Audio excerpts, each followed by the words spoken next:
Former U.S. Senator James Webb has all but announced he's going to run for the Democratic nomination for president.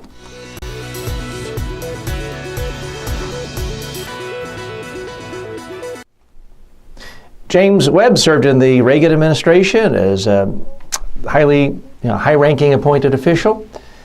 He also was a U.S. Senator. He also was a highly decorated military veteran from the Vietnam War. He served one full term in the U.S. Senate, and now he's thinking of running for the Democratic nomination against Hillary Clinton. How do we judge him? Now, this particular channel is about rating people's public speaking skills, media skills, not a politics channel. But as Socrates, and you've heard me say this before, as Socrates pointed out, anytime you're speaking, audiences are really judging you in three different areas. One, what your actual message is. Two, how you're saying it, your stagecraft. And three, who you are as a person. Now, James Webb has an interesting background, having served in the Reagan administration as Assistant Secretary of, I forgot one of the military divisions, but a high-ranking position, a war hero. He's also, and this is very different in the world of politics, an acclaimed novelist. And he was elected to a swing state in the U.S. Senate. So a lot of those things speak out in his favor. Here's where I say he has a weakness. He barely, and I mean 0.5% of the vote, got elected to the Senate. And according to most polls I saw, it showed he couldn't get reelected.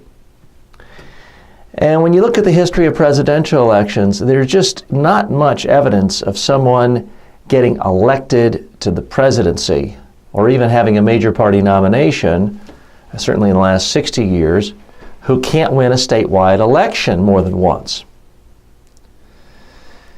And I mean, we saw Bruce Babbitt trying to run for president way back in more than 20 years ago, when it looked like he couldn't win re-election in Arizona. You've seen this many times where politicians figure, I can't win in my state. I know, I'll try the presidency. It doesn't really work like that. I don't think James Webb has the political skills, the raw political appeal to Democrats. You know, the whole Reagan administration thing, that would help in a general election. It doesn't necessarily help in a Democratic primary.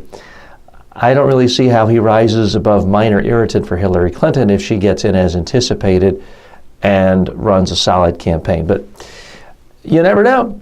Hillary Clinton, if she decides not to run, he could be considered serious, so he does merit some attention. He does meet the minimum threshold of serious presidential candidates of having either been elected governor or senator.